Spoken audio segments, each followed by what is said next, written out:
तो उसका परिणाम नरक मिलेगा, 84 मिलेगी। नहीं तो कम से कम पुण्य करते रहो, साथ साथ में पाप भी हो रहा है और पुण्य भी हो रहा है, तो बराबर हिंसा रह जाएगा, तो भी मनुष्य जन्म तो मिलेगा। क्योंकि पाप और पुण्य का जो हिंसा बराबर होता है तभी ये मानव तन प्राप्त होता है। और पाप का हिंसा ज्यादा होता है तो पशु पक्षी बनता है आदमी, और पुण्य का हिंसा ज्यादा होता है तो स्वर्ग में जाता है, देवता बनता है। और पाप और पुण्य नहीं होकर के पापा और पुण्यातीत जीवन है, चिन्मय जीवन हो जाता है। सत्संग भजन करके त्रिगुणातीत जीवन होता है, वो वैकुंठ में चला जाता है, उसकी मुक्ति हो जाती है, सदा के लिए वो जो है सुखी हो जाता है, इन सारे बंधनों से मुक्त हो जाता है। तो ये तो बात हो नहीं सकती, होना बहुत मुश्किल है। तो कम से कम अच्छे काम तो करो। अच्छे काम तो कर नहीं रहे और गलत काम तो करते और अच्छे काम छोड़ रहे हो, इससे क्या फायदा है। ऐसे लोग कहने वाले बहुत भी होते हैं कि कबूतरों का अनाज, एक कोई लेटर भी आया था मेरे पास, पता नहीं किस भाई ने कोई लिखा कि कबूतरा धान उतारना महाराज पुण्य हुए कहीं गए। तो पुण्य तो वही है, पुण्य नहीं होता तो लोग क्यों उछालते दाना। ये भूत यज्ञ अपने सनातन धर्म में 5 प्रकार के यज्ञ बताए हैं। ऋषि यज्ञ, भूत यज्ञ, देव यज्ञ, पितृ यज्ञ और ब्रह्म यज्ञ। ये जो यज्ञ है रोज यज्ञ करना चाहिए। अतिथि यज्ञ, अतिथियों को सत्कार करना, ये भी यज्ञ है। कोई आता है आगुंतक, कोई भी जिसकी कोई जान पहचान नहीं है, तिथि मिति भी नहीं, ऐसा कोई आदमी आता है ना, उनकी सेवा करने से पुण्य होता है। अपने सगे संबंधी आते हैं उस समय तो अपने करते हैं, उसमें क्या है, वो तो इस बात से करते हैं भाई कल इनके अपन घर जाएंगे तो ये आदर नहीं करेंगे, क्योंकि आदर करेंगे तो वो आदर करेंगे, आदर लेना है तो देना है, देंगे तो वो देंगे। इस वास्ते जो जिसकी कोई तिथि मिति नहीं है, जान पहचान नहीं, ऐसा अपने कोई घर आया है और उसको पानी पिला दिया, रोटी खिला दी, तो बहुत पुण्य होता है। तो ये यज्ञ हुआ। और भूत यज्ञ किसे कहते हैं, कबूतर है, पशु पक्षी है, प्राणी मात्र को जो सुख पहुंचाना उसे भूत यज्ञ कहते हैं। पितृ यज्ञ कहते हैं पितरों को जो तर्पण किया जाता है, श्राद्ध वगैरह किए जाते हैं, पितृ यज्ञ वे। देव यज्ञ होता है, ऋषि देवताओं को जो है यज्ञ वगैरह करते हैं, आहुतियां दी जाती है, श्वास स्वाइति ये ऐसे बोलते हैं मंत्रों से, उसे देव यज्ञ कहते हैं। और ऋषि यज्ञ होता है, वेदों का अध्ययन करना, शास्त्रों का अध्ययन करना, सत्संग करना कराना, ये ऋषि यज्ञ हुआ। तो इन यज्ञों को करते ही रहना चाहिए, नहीं तो अपने जीवन में 5 प्रकार के पाप कर ही रहे हम लोग। ये माताओं बहनें पाप क्या करती है, पूंछ निकाल दी कीड़ियां मरती है। और आजकल तो घरों में क्या, के घर जो है सब मार्बल के बने रहते हैं, तो कपड़ा सवेरे सवेरे जल्दी उड़ करके गीला कपड़ा करके और ऐसे प्रकार से पूरा घर में जो है चौका देती है, पता नहीं हजारों कीड़ियां मार देती है। ये पाप होता कि नहीं होता है। सफाई भले करो, सफाई करने का मैं नहीं कहता हूं सफाई मत करो, सफाई तो करना चाहिए, लेकिन पहले जो हवा से फूंक निकाल करके अथवा जो पंखे से या पांखड़ी होनी चाहिए, उस पांखड़ियों का पंखा बनावा, उससे कीड़ियों को चींटियों को एक तरफ कर देना चाहिए, उसके बाद में सफाई करनी चाहिए, नहीं तो पाप लगेगा। चूल्हा जगाती है, चूल्हे में भी पाप। खिचड़ा कूटती है तो खिचड़े में कोई कीड़ी कोई जिनवर आ जाए तो भी पाप लगता है। लकड़ियों में कोई भी दीमक वगैरह अथवा कोई कीटाणु होते हैं, सानों में आग में वो जल जाते हैं, वो मरते हैं। पर तो आज के तो आप लोग क्यों, गैस का चूल्हा हो गया, क्या मरेगा। तो अभी गैस में कीट पतंग तो पड़ जाते हैं चौमासा में, तो ही मरते ही हैं, पाप तो होता है स्वाभाविक। ऐसे जल में भी पाप, जल छानते नहीं है, छान करके पीना चाहिए, वो जीवाणी करनी चाहिए, जीवाणी कर नहीं सकते। आजकल ये काम तो सब समाप्त सा हो गया, क्योंकि जलाशय रहे नहीं, लोग मेरी माताएं पानी लाती थी और छान करके लाती, वापिस जलान जीवों को जो है जीवाणी करती वहां, उसके बाद में पानी लाती। अब तो नल आ गया, जीव मरे या कुछ भी हो, अब तो काम ही उल्टा हो रहा है। उल्टा तो एक ही काम नहीं है। इस वास्ते ये 5 पाप रोज होते हैं। 5 पापों की निवृत्ति के लिए 5 यज्ञ धर्मशास्त्रों में जो वर्णन है और ऋषियों ने जिनका संविधान बनाया है और वास्तव में सही है, करना चाहिए। तो महाराज श्री कहते हैं ये ब्रह्म की जो ज्ञान की बात करते हैं और करते कुछ नहीं, तो महाराज कहते हैं दरिया बाहर चांदना और भीतर काली रात। ज्ञानी ज्ञान कर्म करे ब्रह्म की बात, भीतर में तो अंधेरा है, यानी बाहर चांदना है, तो उससे कोई ज्ञान होता नहीं, यानी जो है उनका कल्याण नहीं होगा। भीतर में प्रकाश के लिए शास्त्रों नाम जप करना होगा। तो महाराज कहते हैं, बायर कछु समझे नहीं, जैसे रात अंधेरी हो, जन दरिया भे कुछ नहीं, जन दरिया कुछ नहीं, भीतर जागे जोत, भीतर जागे जोत। बोलो राम। महाराज कह रहे हैं, बाहर भले अंधेरा हो, लेकिन अंदर में यदि प्रकाश है तो कोई डर की बात नहीं। अंदर में प्रकाश का मतलब है आध्यात्मिक ज्ञान है, और भौतिक ज्ञान कुछ भी नहीं है तो भी भय नहीं आदमी को, क्योंकि मोक्ष की प्राप्ति हो जाएगी। और भौतिक ज्ञान है, आध्यात्मिक ज्ञान में बिल्कुल भी प्रवेश नहीं है तो बहुत बड़ा धोखा हो सकता है। इसलिए आध्यात्मिक ज्ञान होना बहुत जरूरी है, उसके लिए प्रयत्न करना, और प्रयत्न कर ही रहे हैं। भगवान की कृपा एक एक दिन होगी, हो ही रही है कृपा। तो कृपा का उपयोग जो करता है तो कृपा का फल प्राप्त होता है। भगवान की कृपा किसके ऊपर नहीं है? संसार में ऐसा कोई भी नहीं आदमी जिसके ऊपर कृपा नहीं हो। और परमात्मा बड़े बड़े डाकू और लुटेरों को भी मौका दिया है, आध्यात्मिक ज्ञान का उन्हें अवसर दिया है, और ऐसे अवसर से जिन्होंने फायदा उठाया वो महान आत्मा बन गई, और जिन्होंने फायदा नहीं उठाया है उनका तो पतन निश्चित है ही। बोलो, भगवान मौका सबको देते हैं आध्यात्मिक जीवन का। कभी सत्संग में बुला लेते हैं, कोई संत मिल जाते हैं, कभी कोई ऐसा जो है अच्छा संग हो जाता है, लेकिन हम लोग क्या है, उस संग की अवहेलना कर देते हैं, फायदा नहीं उठा पाते। भगवान कहते हैं, भाई अवसर हमने दिया, तुम फायदा नहीं उठाता, उसके लिए मेरा क्या दोष? ये दोष तो तेरा ही है, तो फायदा उठाना चाहिए। तुम्हारा श्री यहां पर बात बताई, चिंतामणि चौकस छड़ी, सही रंग के हाथ, ना काहू के संग मिले, ना काहू से बात, ना काहू से बात। बोलो राम। अब चिंतामणि कहाँ गया है? चिंतामणि किसे कहते हैं?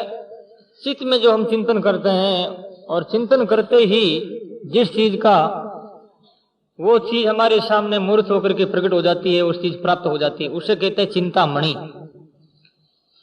चिंतामणि एक पत्र होता है, गोल गोल छोटा सा, और वो जिसके हाथ में आ गया और उसने चिंतन किया कि मुझे स्वर्ग मिलना चाहिए, स्वर्ग मिल जाता है, इतना धन मिलना चाहिए, धन मिल जाता है, तो चिंतामणि प्राप्त हो जाती है। वो किसी का संग नहीं करता, क्योंकि लोगों को पता लग जाएगा कि इसके पास में चिंतामणि है, तो राजाओं के वहां तक खबर हो जाएगी, तो राजा लोग छीन लेंगे कि भाई इसके पास में धन बहुत है, इस वास्ते ले लेंगे चिंतामणि। चिंतामणि वाला आदमी कभी संग नहीं करता। ऐसे ही महापुरुष होते हैं ना, वो जगत से ज्यादा संग नहीं करते हैं। श्रीमद् भागवत में आता है, वासे बहुनाम कलो भवेत वार्ता द्वयोरपि एक एव चरे तस्मात् कुमार्यायु कंकण है। ज्यादा व्यक्तियों में रहने से क्या होता है? कले होता है, लड़ाई झगड़ा होता है। वासे बहुनाम कलो भवेत वार्ता द्वयोरपि, दो आदमी बातचीत होगी। इस वास्ते एक एव चरे तस्मात्, इसलिए आदमी को अकेला ही रहना चाहिए। कुमार्यायु कंकण है, जैसे कि कुमारी के हाथ में एक एक कंकण। एक कोई कन्या थी, श्रीमद् भागवत में उदाहरण आया है, दत्तात्रेय जी महाराज ने 24 गुरु किए थे, जिसमें एक गुरु कन्या, कुमारी कन्या को भी किया। जब भिक्षाटन के लिए जा रहे थे तो उनको ऐसा एक अवसर देखने को मिला कि कोई बाहर से उस लड़की को देखने के लिए आए थे, तो घर में उन लोगों ने प्रवेश किया। आजकल जैसी छोकरियां होती तो कह देती कि कहां से आए साहब, बेटी साहब, बिराजे साहब, क्या सेवा करूं। लेकिन पुराने जमाने की छोकरियां थी बेचारी, लाज और शर्म बहुत होती थी। इस वास्ते वो जो है लाज और शर्म के मारे घर में घुस कर के फिर बाहर आई, देखा, उन्होंने उनका स्वागत किया है और भोजन के लिए तैयारी में वो भोजन खींच कूट रही है। खींच कूटने लगी तो उनके चूड़ियां थी, वो 5-5 7-7 चूड़ियां, तो चूड़ियां ऐसे जो खींच कूटे तो फिर वो चूड़ियां तो बाजे ना, बोले ना, तो चूड़ियां बोल रही थी। उसको शर्म आई कि ये लोग क्या समझेंगे कि गरीब है, खींच कूट रही है। बेचारी की शर्म आई तो चूड़ियां निकाल ली उसने, एक एक निकाली तो भी 2-2 रह गई, तो भी बोल रही थी। फिर एक हाथ में एक चूड़ी, एक हाथ में एक चूड़ी, फिर बाद में नहीं बोली। तो दत्तात्रेय जी ने गुण लिया किससे? उस कन्याकुमारी से, लड़की से गुण लिया कि बस उसको गुरु मान लिया। का इस वास्ते बहुत ज्यादा आदमी होंगे तो झगड़ा होगा, लड़ाई होगी, और 2 होंगे तो बातचीत हुई, इसलिए अकेले ही रहना चाहिए। इस बात संत कबीर ने कहा है, एका एकी राम कहे कि साधु के संग दुनिया से ती दोस्ती, दुनिया ती दोस्ती, होय भजन में भंग, होय भजन में भंग। बोलो राम। महात्मा फरमाते हैं, एकाएक ही राम करके साधु के संग, या तो अकेला रहे, और संग यदि करना है तो संत का संग करे। दुनिया की दोस्ती जो है वो भजन में बाधा डालेगी। दुनिया से यदि दोस्ती हो भजन में भंग। इस वास्ते चिंतामणि वाला आदमी क्या करता, ना काऊ के संग मिले ना काऊ से बात। एक व्यक्ति के पास में चिंतामणि आई, बेचारा गरीब था, वो मन में आया कि हे भगवान रोटी मिल गई छोकी, इतने में उनको रोटी मिली। प्यास लगी, पानी आ जाओ, पानी आ गया। फिर मन में आया कि मेरी एक बहुत बड़ी बिल्डिंग बन जाए, तो बिल्डिंग बन गई। एक कोई भूरी भैंस आ जाए मेरे, तो भूरी भैंस भी आ गई। शादी हो जाए तो शादी भी हो गई। ज्यों ज्यों मन में चिंतन करता त्यों त्यों बहुत बड़ा ऐश्वर्य हो गया। फिर उसके मन में आया कि सिंह नहीं आ जाए, तो सिंह भी आ गया। चिंतामणि को जो चिंतन करता है वैसे प्राप्त होता है। सिंह आया तो मुझे खा नहीं जाए, तो सिंह खा गया, मर गया, खत्म हो गया। वो चिंतामणि जैसी है, लेकिन भगवान नाम की चिंतामणि जो है वो उपकार करती, अपकार कभी नहीं करती, हानि नहीं पहुंचाती है, लाभ ही लाभ देती है। तो महाराज कहते हैं, ना काऊ के संग मिले ना काऊ से बात, दरिया चिंतामणि रतने, दरियो श्वान पे जाय, श्वान सूंग काने भया, श्वान सूंग काने भया, वो टुका ही की चाय, टुका ही की चाय। बोलो राम। महाराज कह रहे हैं, चिंतामणि रतन को कुत्ते के सामने रखी तो कुत्ता बेचारा क्या समझे चिंतामणि का क्या कीमत महत्व है। तो कुत्ते ने क्या क्या चिंतामणि को देख करके नजदीक आया, और कुत्ता चिंतामणि को सूंघ करके दूर हो गया। क्योंकि रोटी का टुकड़ा होता तब तो उसको लाभ होता, खाने को प्राप्त होता। वो कीमत थोड़ी समझे कुत्ता। दरिया चिंतामणि रतन धरियो श्वान पे जाए, श्वान सूंघ काने भया, श्वान तो सूंघ करके एकांत हो गया, चला गया, वो टुकड़े की चाहे उसको। तो ऐसे ये चिंतामणि जो रतन है, जहां तहां महान पुरुष जो है इनके महत्व के बारे में बताते रहते हैं। चिंतामणि क्या, राम का नाम, और जगह जगह वो चिंतामणि मोती बिखेरते रहते हैं। लेकिन कोई तत्वज्ञ होता है वही प्राप्त करता है, नहीं तो सारा संसार जो है इस चिंतामणि को छोड़ रहे हैं, उल्लंघन कर रहे हैं, अतिक्रमण कर रहे हैं। चिंतामणि प्राप्त होने पर ही मैं तो नहीं समझने के कारण से इनका त्याग कर किए जा रहे हैं, क्योंकि कीमत समझ में नहीं आई। आप देख लो बनी छोटे से बच्चे को, आप बच्चे के सामने सोने की मोहर रख दो जो अनजान है, और एक मीठा पतासा रख दो, तो सोने की मोहर उठाएगा पहले, क्योंकि वो पीली पीली दिखती है ना, थोड़ी सुंदर लगती है। उठा करके वो मुख में रखेगा, मुख में वो अच्छी नहीं लगती, स्वादिष्ट नहीं, मीठी नहीं, तो वो फेंक देगा। उसके बाद में पतासा देगा, पतासा मीठा लगता है तो फिर वो पतासा ही लेना चाहेगा, मोर को नहीं लेता। जब वही जब बच्चा बड़ा होकर के मोर की कीमत समझने लग जाता है तो वो पतासा सही बोरियों की बोरियां रख दे आप तो पतासा नहीं उठाएगा, मोर ही उठाएगा। जब तक परमात्मा के नाम की कीमत नहीं है तब तक हम लोग परमात्मा के नाम को स्वीकार नहीं कर रहे हैं, ग्रहण नहीं करें, ग्रहण करके नाम जप नहीं कर रहे हैं। लेकिन जब कभी ऐसे कोई सदगुरु की कृपा हो जाएगी और राम की नाम की महत्ता और महिमा के बारे में जानकारी हो जाएगी, उसके बाद में नाम एक सेकंड के लिए भी आप अपने हृदय से निकाल नहीं पाएंगे। मिनट तो बहुत ज्यादा है, घंटा तो बहुत अधिक है, फिर तो ऐसे हो जाएगा कैसे छूटे राम रट लागी, अब छूट नहीं सकता। कैसे छूट? भगवान नाम जाप में गति आ जाएगी। साधना में जो है विश्वास पैदा होकर के उनमें आनंद की उपलब्धियां जब ये मिलने लग जाएगी तो उसके बाद में जो है साधक नाम नहीं छोड़ेगा, जाप नहीं छोड़ेगा। तो महाराज कहते हैं दरिया हीरा से सदस्य लखमन कंचन हो, चिंतामणि कई भली, चिंतामणि भली, तासम तुलेहन कोई, तासम तुलेहन कोई। बोलो राम। महाराज कह रहे हैं लाखों करोड़ों की संख्या में हीरा है और सोना जो है कई मणों और टनों के समान बहुत ज्यादा मात्रा में है, भले ही हो वो, लेकिन चिंतामणि एक है तो भी हजारों टन सोना के बराबर क्या, उससे भी कई गुना जो चिंतामणि की कीमत ज्यादा है। क्योंकि चिंतामणि छोटी सी के हाथ में है, जेब में है, चिंतन कर लेंगे इतना लाख टन सोना होना, वो हो जाएगा सोना। उस समय पहाड़ भी सोना बन सकता है, स्वर्ग भी प्राप्त हो सकता है। तो सोने से वो भार बोझा क्यों मरेगा? फिर सोने को लिए लिए क्यों घूमेगा? क्योंकि हाथ में तो चिंतामणि है उनके। जिस जिस चीज की आवश्यकता होगी उस चीज के लिए वो कामना करेगा और संकल्प दोहराएगा और वो वस्तु हस्तगत हो जाएगी, प्राप्त हो जाएगी, उसी सामने समय में उपलब्ध हो जाएगी। तो भार क्यों मरेगा सोने लेकर?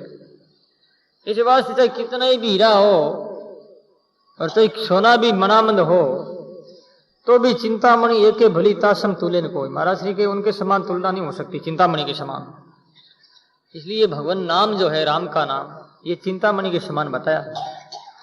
इन नाम के बराबर संसार के जितने जो शुभ कार्य और सुकृत काम है वो इन नाम की तुलना में 16वां अंश के बराबर भी नहीं हो सकते। क्यों? आखिर वो कर्म है, शुभ कर्म है। और ये नाम जाप जो है वो यज्ञ है, क्योंकि यज्ञा नाम जप यज्ञोस्मि। भगवद गीता में भगवान कहते जितने ही प्रकार के यज्ञ है उन यज्ञों में सर्वश्रेष्ठ यज्ञ में नाम जाप, नाम यज्ञ हूं, भगवान ये कहते हैं। इसलिए आपने नाम का, राम नाम का जाप किया तो सब कुछ कर लिया।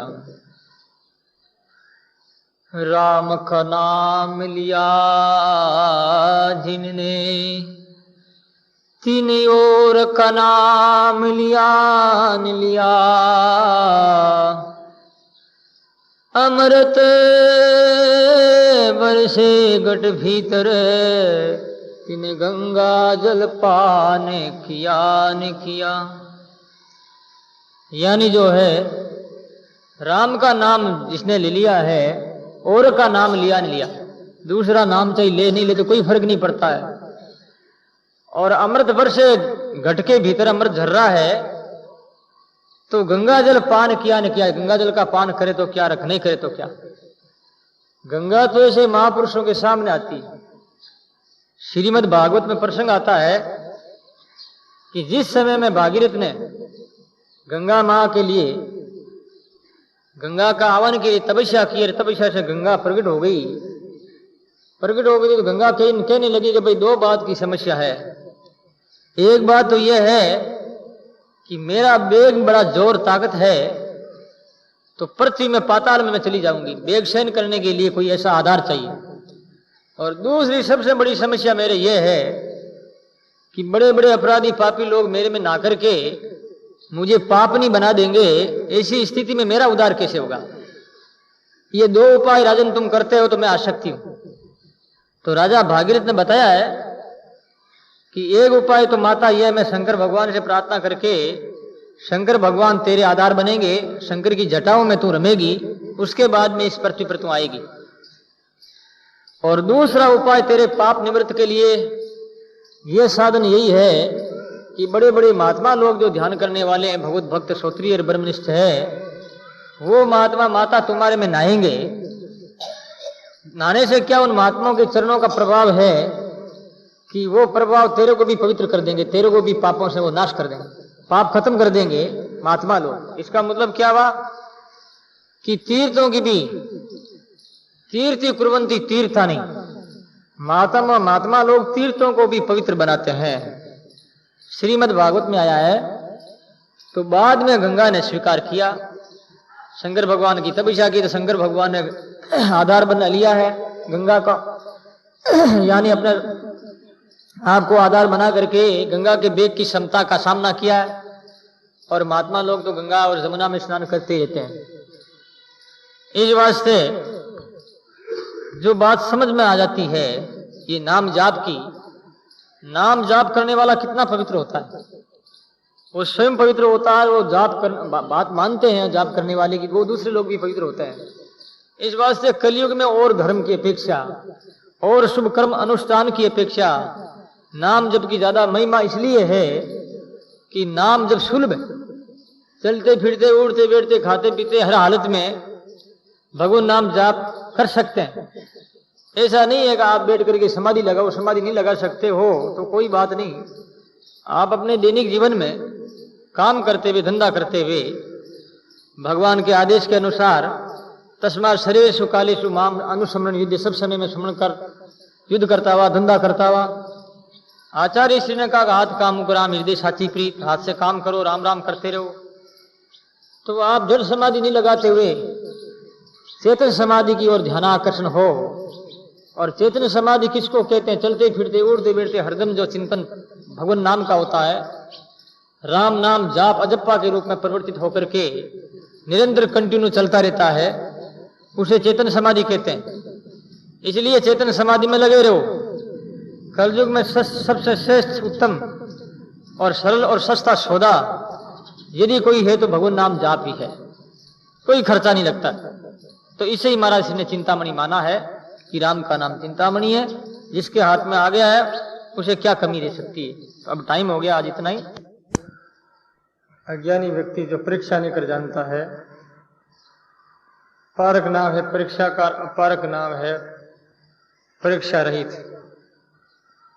परीक्षा नहीं, परीक्षा का मतलब उस चीज के बारे में समझ नहीं है, बुद्धि नहीं है, विवेक काम नहीं करता है, उसके विषय में कोई सही निर्णय नहीं। तो ये जो विषय है अपारक का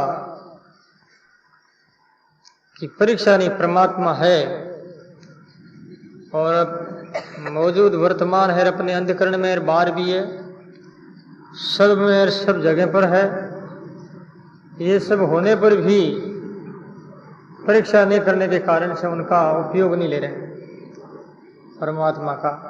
तो आचार्य श्री दरिया महाराज आज परीक्षा के बारे में बात बता रहे हैं। हीरा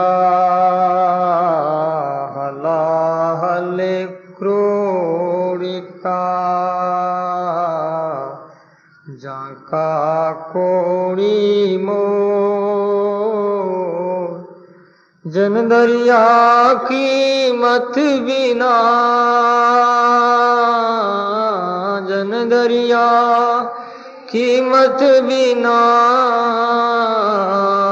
भरते डावाडोल, भरते डावाडोल। आचार्य श्री कह रहे हैं हीरा तो बहुत कीमती है और वो करोड़ों ही रुपयों का है, 1 करोड़ का नहीं, करोड़ों का हीरा, हलाल करोड़ का। लेकिन जहाँ का कौड़ी मोल, इतना कीमती भारी होने पर भी लोग उसकी कीमत नहीं कर पाने के कारण से हीरे को उपयोग में नहीं ले रहे हैं। इस वास्ते घर की जो दरिद्रता है वो जा नहीं रही है। परमात्मा हृदय में होते हुए भी परमात्मा की पहचान नहीं है। ऐसे ही इस वर्तमान संसार में सत्य की सत्ता होने पर भी लोग सत्य को पहचान नहीं सकते, सत्य स्वरूप परमात्मा की सत्ता को स्वीकार नहीं कर रहे हैं।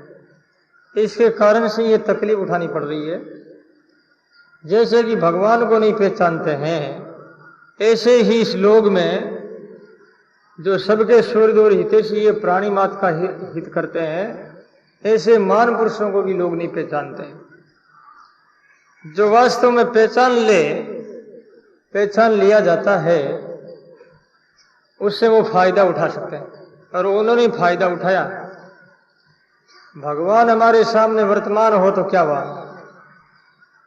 यदि हम उनका उपयोग नहीं लेंगे तो भगवान क्या करेंगे। भोजन थाल में पुरुषा हुआ है और भोजन प्राप्त नहीं, खाएंगे नहीं, प्रसाद पाएंगे नहीं, तो भोजन का प्रभाव भूख शांत करने का है, वो उनका प्रभाव कैसे होगा।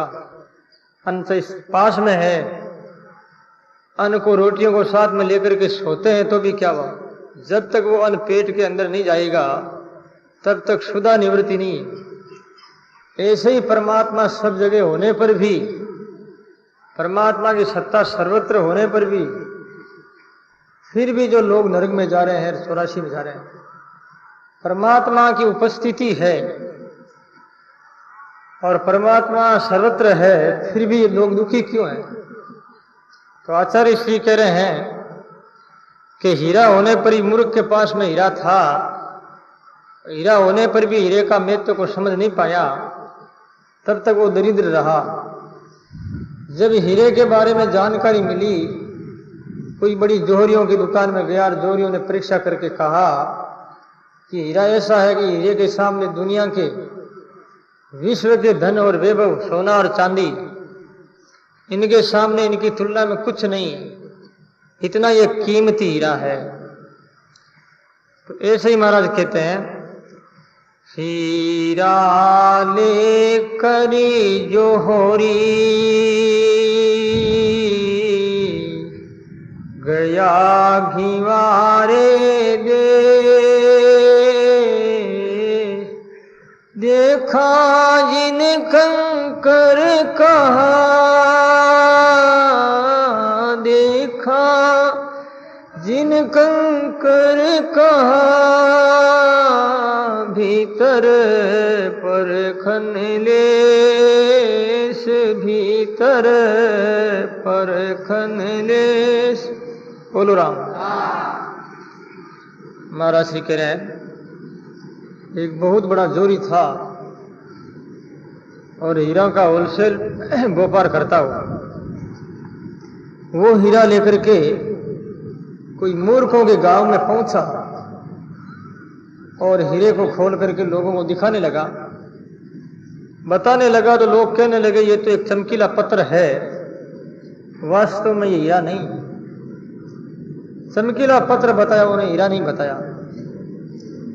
क्योंकि गुआर जो मूर्ख है वो क्या समझते हैं कि हीरा बेकीमत होता है और उसकी जो मूल्य है, उसका वैल्यूशन कितना होता है, वो नहीं समझ पाएंगे। ऐसे ही भगवान का नाम दुनिया में प्रकट है, भगवान स्वयं प्रकट है और महापुरुष स्वयं वर्तमान है, फिर भी हम लोग फायदा नहीं उठा पाते।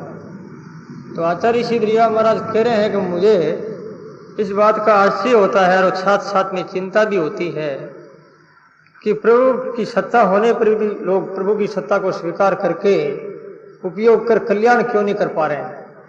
इस बात का बहुत दुख है। महाभारत में वेद व्यासी महाराज ऊपर हाथ उठा करके जोर जोर से रोए थे। उन्होंने ये कहा है, ऊर्ध्वाहुर्वीरो में से न कशित श्रृणोति में, मैं ऊपर हाथ उठा करके रोता हूं लेकिन कोई भी मेरी बात सुन नहीं रहा है। क्यों नहीं सुन रहा? धर्मार्थ काम, धर्म और काम और मोक्ष, इन चारों की जो साधना है, ये चारों जो है शरीर के द्वारा ही सिद्ध हो सकते हैं। फिर लोग धर्मावलंबी, राम नाम ध्यान अवलंबी, सदगुरु के सिद्धांत अवलंबी क्यों नहीं बनने रहे, क्यों नहीं स्वीकार कर रहे हैं? तो वेद व्यास जी महाराज ऊपर हाथ उठा करके जोर जोर से रोने लगे। संतों को क्या तकलीफ रोने की, क्यों आवश्यकता है? लेकिन संत जगत के लिए रोते हैं, अपने लिए नहीं रोएंगे वो संत। क्योंकि गोस्वामी जी महाराज ने रामचरितमानस महाकाव्य में कहा है, संत हृदय नवनीत समाना, और कहा कविन पर के हन जाना, निज परिताप द्रवै नवनीता, पर दुख द्रवहि संत सुपुनीता। संतों के हृदय जो है महापुरुषों के नवनीत मक्खन के समान बताया है। संत हृदय नवनीत समाना, मक्खन के समान है और वो पिघल जाता है। लेकिन आज गोस्वामी जी तुलसीदास जी महाराज कहते हैं, कवियों ने संत के हृदय को मक्खन की उपमा दी है, लेकिन ये ठीक नहीं किया। मक्खन तो स्वयं के दुख से है। जब वो आग के ऊपर रहता है, बटलोई में रहता है, किसी बर्तन में रहता है, नीचे आग लगाई जाती है, उसके ताप से वो पिघलता है। स्वयं के दुख से दुखी होते हैं लोग, रोते हैं, लेकिन दूसरों को दुखी देख करके जो रोना आ जाता है उसे करुणा कहते हैं, उसे मैत्री कहते हैं। मानव जीवन में जिसके हृदय में करुणा और मैत्री नहीं है, ऐसा जीवन कोई भी काम का नहीं। ऐसा जीवन सुखावा जीवन और निर्दय जीवन है। ऐसे जीवन प्रभु को पसंद नहीं है। तो गोस्वामी जी ने कहा कविन निज परिताप द्रव्य ही नवनीता, पर दुख द्रव्य ही संत सुखनीता। दूसरों के दुख से दुख देख करके दुखी कौन होते हैं? संत होते हैं। इस वास्ते वेद व्यास जी महाराज ऊपर हाथ उठा करके जोर जोर से रोए थे कि मेरी कोई सुन नहीं रहा। और वास्तव में बात सही, आज भी आप देख लो कौन सुनता है। ठीक, लोग इकट्ठे हो सकते हैं, सत्संग तो सुनते हैं, लेकिन जीवन में चरितार्थ कहां करते हैं? सत्संग भी कहां सुनते हैं? आज जो है भारत में जितनी जनता है, जो जनसंख्या है, करीबन 85-90 करोड़ जनसंख्या होगी भारत की। पूरी गणना तो क्या आसपास अरब के आसपास पहुंच रही है, परंतु इसमें 1% भी लोग सुनने के लिए नहीं आएंगे। 1%, 1 अरब का 1% करो कितने आदमी होते हैं?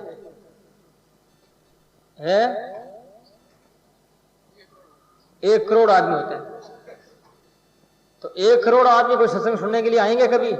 किसी महात्मा के भारत का कोई इंटरनेशनल फंक्शन रख दीजिए, प्रवचन रख दीजिए, 1 करोड़ नहीं आएगा। भारत के नहीं आएंगे, विश्व में तो विश्व के लोग तो आएंगे ही क्या। आज जैसे जोधपुर में जनता है 10 लाख आदमी है, 10 लाख आदमी में 1% भी प्रवचन में नहीं आते। 10 लाख का 1% कितना हुआ? कितनी संख्या होगी उनकी? आप तो अकाउंट का काम करते हो, कई सेठ लोग बैठे हो, बताओ तो सही है। 10 लाख का 1% कितने हुए हैं? 10,000 होते हैं। 10,000 लोग प्रवचन में नहीं आएंगे, 1% सुनने के लिए नहीं आते हैं। विचार करो आप। और उस सुनने वालों में से भी समझने वाले तो एक ही नहीं मिलेंगे।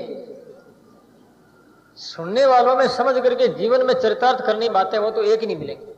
वो तो विश्व में कोई मिलेगा, वो तो देश में ही नहीं, चारों और भी देशों की ओर नजर दौड़ानी पड़ेगी, कोई विश्व में मिलता है।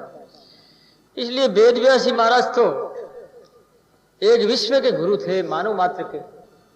क्योंकि मानव धर्म की जो स्थापना होती है, और इस स्थापना के लिए बिगड़ी हुई संस्कृति और सभ्यता को पुनः सुधारा जाता है, वो भी ईश्वर कोटि के ही होते हैं। क्योंकि वेद व्यास जी महाराज 24 अवतारों में एक अवतार, व्यास शिष्टम जगत त्रयम जगत सर्वम सारे ये वेद व्यास ही महाराज का ही उचिष्ट है। धर्मशास्त्र जितने जो है सब लोग पढ़ करके आप लोगों को सुनाते हैं। ये देन किन की है? उन ईश्वर कोटि के महान पुरुषों की देन है। इस वास्ते महाराज कहते हैं हीरा लेकर के जोरी गया हमारे देश में। जिन्होंने देखा उन्होंने कंकर कहा कि भीतर में कोई परीक्षा नहीं थी। दरिया हीरा क्रोड़ का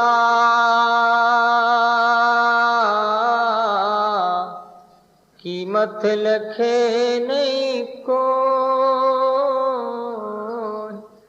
जबर मिले कोई जोरी तब ही पारक हो, तब ही पारक हो। बोलो राम। महाराज हीरा करोड़ का था। जोरी मिलता है तो परीक्षा होती है। ऐसे ही जिस व्यक्ति में मानवता के अंकुर है, जिसके हृदय में मानवता के जो है गुण प्रकट हुए हैं, वही वास्तव में समझ सकते हैं। वो भगवान की भक्ति की तरफ, आध्यात्मिक जीवन की ओर नजदीक आता है, आध्यात्मिक जीवन अच्छा लगने लग जाता है। नहीं तो आज की जनरेशन जो सत्संग में बिल्कुल ही आना नहीं पसंद ही नहीं करते हैं, आना चाहते ही नहीं, रहने कोई आते हैं। और ये यदि ऐसा रहा कुछ वर्ष के बाद में, ये सत्संग होना बंद हो जाएगा। साधु लोग भी मिलेंगे ही नहीं। ये सही बात है, क्योंकि तुम बूढ़े हो और हम सब बूढ़े चले जाएंगे, और फिर ये नए जो है छोकरे छोकरियां ये बड़े होंगे और इनको सत्संग का अभ्यास है ही नहीं, तो सत्संग में कैसे जाएंगे? वो अभ्यास ही नहीं है, उनकी तरफ ध्यान ही नहीं है। तो धीरे धीरे ये पतन होने के साधन जो हो रहे हैं वो अपना आप ये प्रकृति करवा रही है। हाथ की बात नहीं है, ये कली का प्रभाव है। और घोरम घोर जब कलयुग आएगा तो साधु देखने को मिलेगा ही नहीं, धर्म में लोग समझेंगे ही नहीं। और ये धीरे धीरे कलयुग बढ़ता जा रहा है, अपना प्रभाव जो है फैलाता जा रहा है, अपना जो है गुण का विस्तार करता जा रहा है। इस वास्ते जो जो है भावों में, आध्यात्मिकवाद में, धर्म में लोगों में कमी आ रही है। तो महाराज कहते हैं आई पारखी चेतन भया, मन देली नामो, गांठ बांध भीतर धस्या, गांठ बांध भीतर धस्या, मिट गई डावाडोल, मिट गई डावाडोल। बोलो राम। महाराज की जब परीक्षा हुई तो चेतनता आई, यानी जागृतता आई। जागृति आई तो हीरे के प्रति लगाव हुआ, और उसके बाद में क्या कि हीरो को इकट्ठा करके अच्छी जगह रखा है, यानी तिजोरी में रख दिया, लोग लगा दिया, सुरक्षित कर दिया। आई पारख परीक्षा हुई तब किया ना। ऐसे राम नाम के बारे में और मिले हुआ ये जीवन जो है उधारा मिला है, ये प्रभु की धरोहर है, दिया परमात्मा ने कृपा करके। इस धरोहर के में तो समझता है तो आदमी हरदम इनका उपयोग करता है। इस वास्ते महाराज श्री कहते हैं उपयोग करो। गांठ बांध भीतर दशहर मिट गई डावाडोल, डावाडोल मिल गई। कंगाल था, गरीब था, हीरे की परीक्षा हो गई तो करोड़पति अरबपति बन गया। अब कोई कमी रही नहीं, इतना पैसा हो गया पास में। तो महाराज श्री कह रहे हैं कंकर बांध्या गांठिड़ी, कर हीरा का भाव, खोल्या कंकर निसर्या, खोल्या कंकर निसर्या, झूठा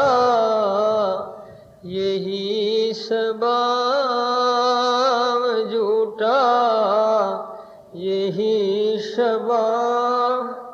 बोलो राम। कंकर बांधिया गांठड़ी कर हीरा का भाव। आज वर्तमान में मानव समाज की जो दौड़ है वो दौड़ केवल अर्थ संग्रह को लेकर के हो रही है, और रात दिन जो दौड़ रहे हैं वो क्या एक प्रकार के कंकर इकट्ठे कर रहे हैं।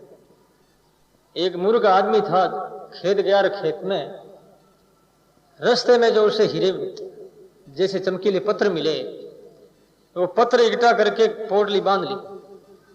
पोटली बांध कर घर आकर के अपने स्त्री से बताया कि आज तो करोड़पति अरबपति बन गए और बहुत बहुत हीरा है, अब तू चिंता ही मत कर, खूब खाओ और पियो और मौज करो, कमी नहीं। स्त्री बेचारी बड़ी राजी हुई। बच्चे आए तो बच्चे ने सुना, बच्चों भी प्रश्न होने लगे कि बड़ी कृपा पापा जी, बड़ी आनंद की बात है कि आज हीरे मिले हैं, तो आज तो दुनिया में विश्व सेठ तो अपनी है। लेकिन जब वो गांठ बाजार में गई है हीरों की और जोरी की दुकान पर पहुंची, खोल करके जोरी के सामने प्रदर्शन किया, बताया, जोरी ने कहा क्यों बोझा मरा भाई, ये तो सारे ही पत्थर है, इसमें एक ही हीरा नहीं। तो इसी प्रकार से जो अपन कर रहे हैं ना अभी वर्तमान में, और सोच रहे हैं, समझ रहे हैं कि हम बहुत ठीक कर रहे हैं, बहुत अच्छा हो रहा है, हमारे धन कमा रहे हैं, बड़े बड़े हमारे फार्म है, कृषि है, नौकरी है, दुनिया में हमारी इज्जत आबरू भी है, ऐसे मन में समझ रखा है। तो महाराज श्री कहते चाहे मन में भले ही मान लो, मरते समय में ये सब कंकर हो जाएंगे। जो हीरा मान करके आज चल रहे हैं ये सब पत्थर होने वाले हैं लास्ट। इस वास्ते आचार्य श्री के महात्मा लोग कहते हैं, थेने हीरे सो जन्म घ मायो भजन भी ना बावरे। थेने बोलो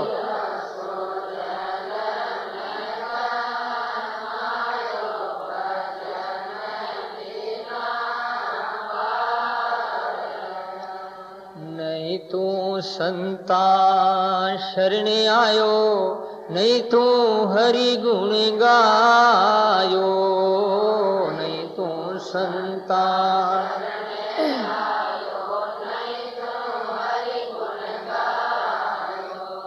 पच पच मरियो बेल की ताई, सोए रहो रे उठे खायो भजन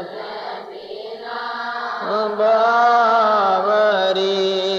थेने हीरे सो जन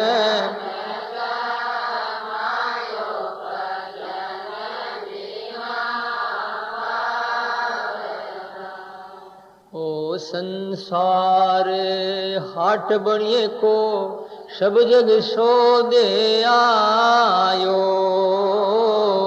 संसार हाट बनिए को चतुर माल चौगना कीना, चतुर माल मूर्ख मूल ठगायो भजन बिना बावरा। थारो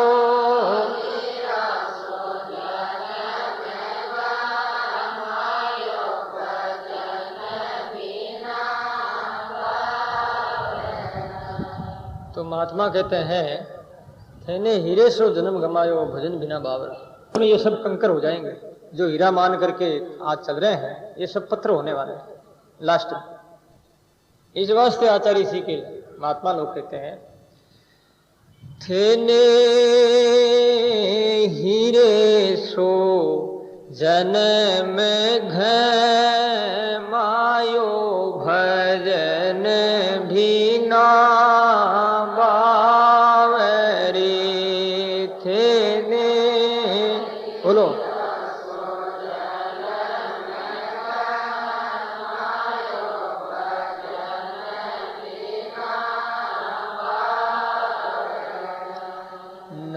तू संता शरण आयो, नहीं तू हरि गुण गायो, नहीं तू संता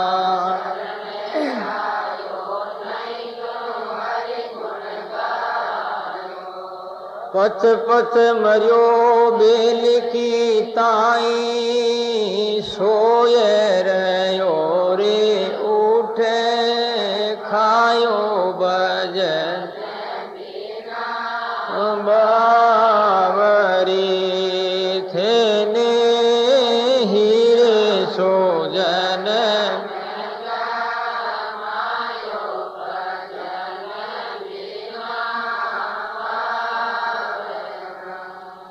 ओ संसार हाट बनिए को, सब जग सो दे आयो, संसार हाट बनिए को, चतुर माल चौगना कीना, चतुर माल मूर्ख मूल ठगायो, भजन बिना बावरा थारो,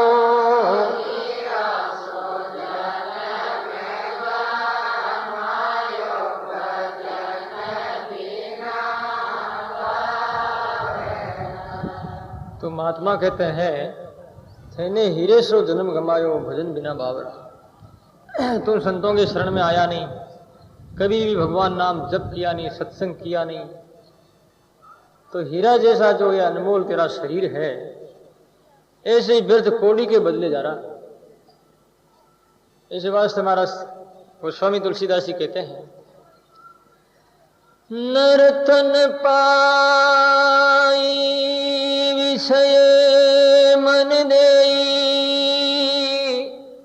नर्तन पाय विषय मन देई, पलट सुदाते सट विसले ही। नर्तन पाकर के जो आदमी विषयों में मन देता है, सुधा को यानी अमृत को पलट करके अमृत के बदले जहर पी रहा।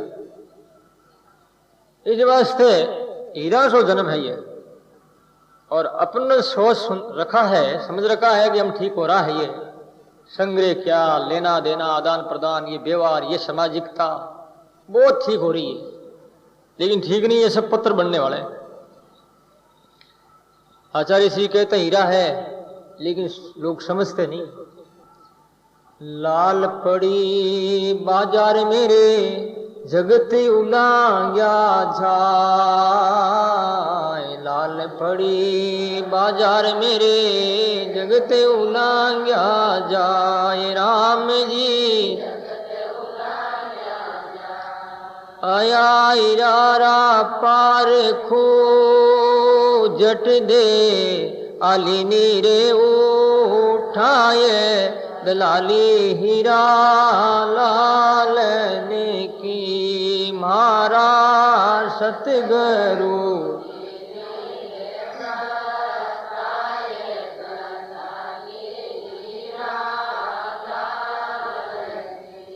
लाल लाल सब कोई के, सबके पल्ले लाल, लाल लाल सब कोई के, गांठ खोल निरके नहीं रे ताते, आ फिरे रे कंगाल दलाली। मारा सतगुरु देवी रे बताए दल।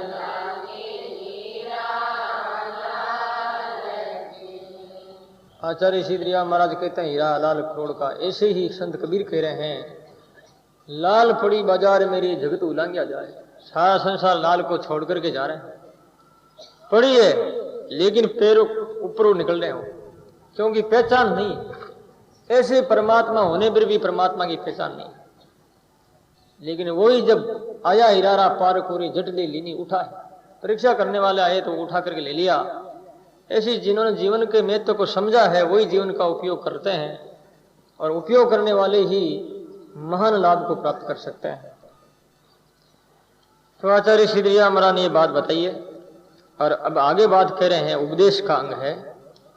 उपदेश का मतलब क्या? उपनाम है, समीप देश नाम है परमात्मा का धाम। परमात्मा के धाम में चले जाना अथवा परमात्मा के धाम के नजदीक बैठना, भगवान के पास में बैठना, इसका नाम है उपदेश। लोग कहते हैं महाराज उपदेश दो। उपदेश का मतलब भगवान के नजदीक बैठ जाना। उपनाम समीप का संस्कृत में उपसर्ग है, और देश नाम है भगवत धाम अथवा भगवान स्वयं।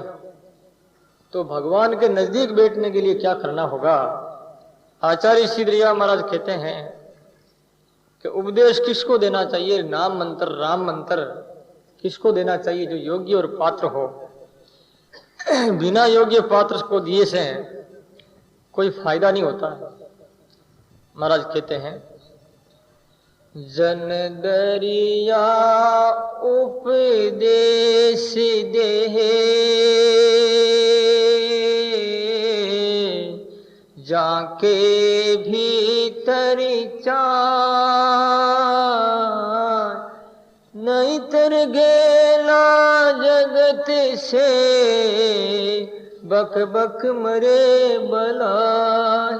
बोलो राम। उपदेश किसको देना चाहिए? जिसके हृदय में भीतर में चाह हो, परमात्मा के प्रति आस्था और भावना हो, ऐसे लोगों को ध्यान बताना चाहिए। नहीं तो बताने से कोई फायदा नहीं।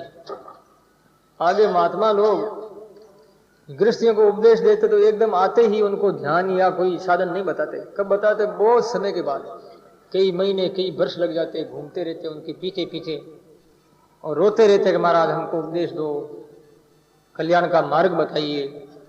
तब जाकर के बताते थे। आज तो बहुत जल्दी बताते हैं, इसलिए वैल्यू कम हो रही है। आते यहाँ भाई तुम राम राम लाग जाएगा। लगता कौन है? कोई नहीं लगता।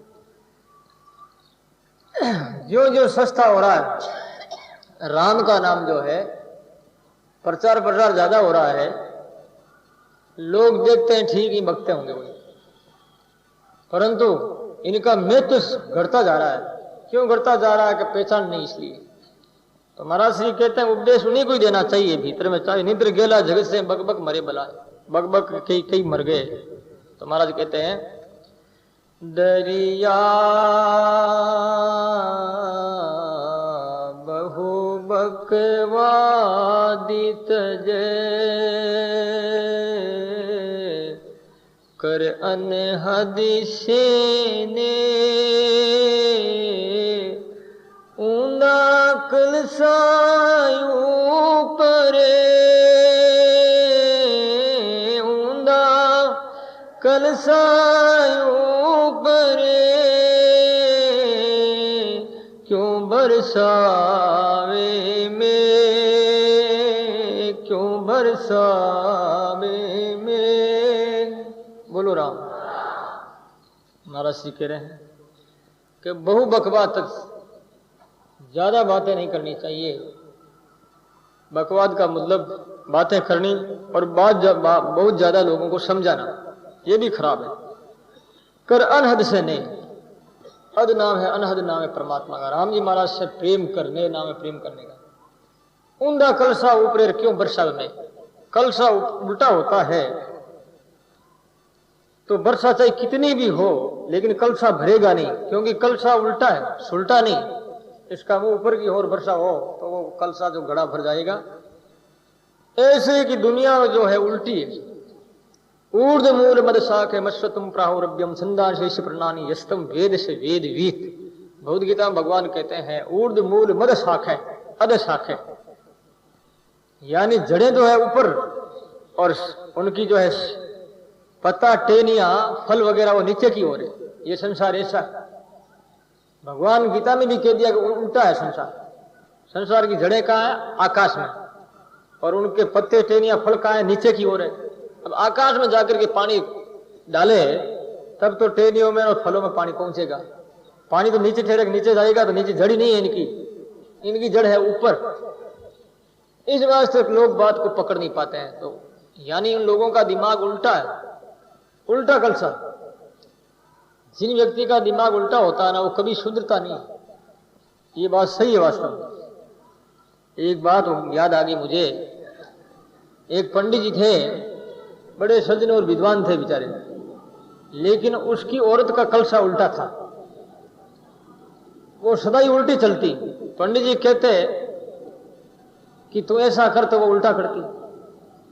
पंडित जी कहते आज भूख लगी है, बढ़िया थोड़ा सा बादाम का हलवा बना देना, तो वो क्या करती, दलिया बनाती, ऊंधी ही। तो ऐसे करते करते काफी समय गुजर गया।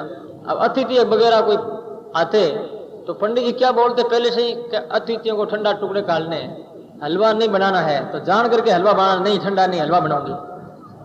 अपने धनी से उल्टी चलती थी। पर उल्टी चले तो कहां तक चले। पंडित जी ने सोचा पूरी गृहस्थी बिता ली है और जो पाने पड़ गई है, इसको निमाना तो है और निम गया है, काफी वर्ष निकल गए हैं, जिंदगी के बूढ़ापा आ गया है, तो कम से कम तीर्थ यात्रा तो कर लें। ऐसा सोच करके वो अपनी स्त्री से पंडित कहता है कि देवी कल जो है शक्करपारा नहीं करना है और एक मन का शक्करपारा बनाना नहीं है। कि नहीं, एक मन का बनाऊंगी, कैसा नहीं बनाना। तो वो उल्टी थी। अब कल हो गया कि तीर्थ यात्रा में अपने को चलना नहीं है, गंगा जी तुम भी नहीं चलेगी, मैं भी नहीं चलूंगा। कि नहीं, इन दोनों चलेंगे, कैसे नहीं चलेंगे। खाने पीने का बोझा काफी मन 1.5 मन था। पंडित जी कहने लगे ये बोझा तो मैं उठाऊंगा। आप कैसे उठाएंगे, मैं उठाऊंगी। पंडित जी को उसकी नाड़ मिल गई। उल्टी थी नहीं वो, तो उल्टी बात कहते तो वो सुल्टी कहते तो उल्टी करती, उल्टी कहते तो वो सुल्टी करती थी। अब पंडित जी इनको कह करके हुए रवाने।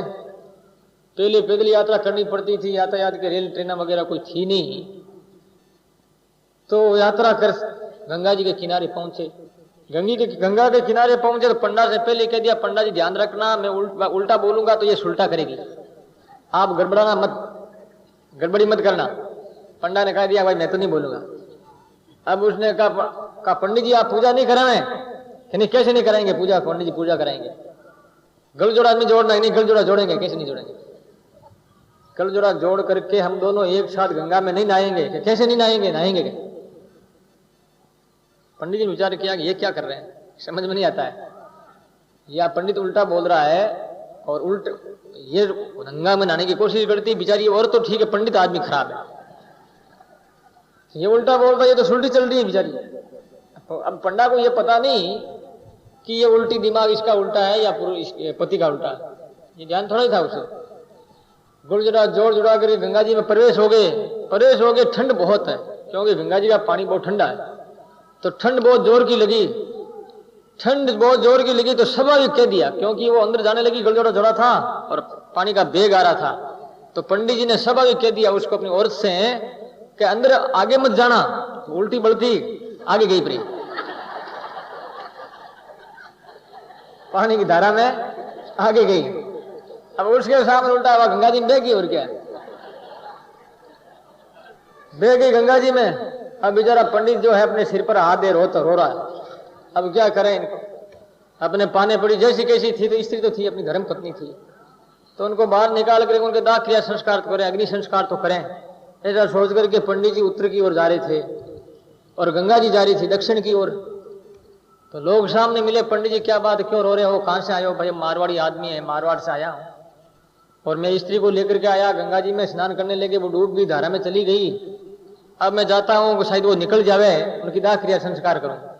लोग बोले महाराज गंगा जी तो दक्षिण में जा रही है, आप उत्तर क्यों जा रहे हैं। कि तुमको पता नहीं, वो उल्टी थी साड़ी, उल्टी गई है, इसलिए मैं उल्टा ही जा रहा हूं। तो इस प्रकार से क्या कि ये क्या उल्टे हैं लोग। आचार्य सिद्धरिया महाराज कहते हैं ऊंधा कलसा ऊपरे क्यों बरसाओ में। तो दुनिया का क्या दिमाग उल्टा सुलटा नहीं, इसलिए ज्ञान नहीं आता है। तो यही दिमाग जब सुलटा हो जाएगा तो ज्ञान आने लग जाएगा। तो वही बात यह है, प्रकृति का सामना कौन कर सकता है। तो लोग कहने लगे पंडित जी उल्टी वो नहीं गई है, वो आप तो दक्षिण की ओर चले जाइए, वहां लेना हो उसको, कहीं से निकल जाएगी, वो मरने के बाद ऊपर आ जाएगी पानी में। और गंगा जी है ना, उल्टों को सुलटा कर देती है, उसका दिमाग चाहे भले उल्टा होगा तो आप इधर नहीं जाएं। तो कहने का मतलब यह है कि ऐसा ये संसार है। तो आचार्य श्री कहते हैं ब्रेही प्रेमी मोम दिले